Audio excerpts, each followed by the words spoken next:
Nephrotic syndrome নিয়ে কিছু কথা বলবো। সেটা হচ্ছে যে এক্ষেত্রে যেটা দেখা যায় যে অনেক বেশি প্রোটিন প্রস্রাবে চলে যেতে থাকে। এটা সাধারণত বাচ্চাদের মধ্যে দেখা যায়, বড়দেরও হতে পারে।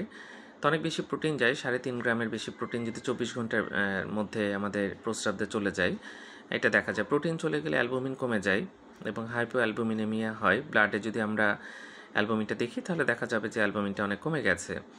এবং এর সাথে জেনারেলাইজড ইডেমা হয়, সারা শরীর ফুলে যায়। এবং বাচ্চাদের দেখা যাচ্ছে সারা শরীর, চোখ মুখ বেশ ভালো রকম ফুলে যায়, দেখলে বোঝা যায় যে এটা নেফ্রোটিক সিনড্রোম হতে পারে। আর হচ্ছে হাইপার কোলেস্টেরলেমিয়া হয়, দেখা যাচ্ছে যে শরীরে যদি আমরা কোলেস্টেরল মেজার করি এটা অনেক বেড়ে যায়। ঠিক এরকম হলে আমাদের নেফ্রোলজিস্ট দেখাতে হবে। এবং বাচ্চাদের হলে কিন্তু বা শিশুদের জন্য নেফ্রোলজিস্ট আছেন, তাদের পরামর্শ অবশ্যই নিতে হবে এবং তাদের আন্ডারে থাকতে হবে।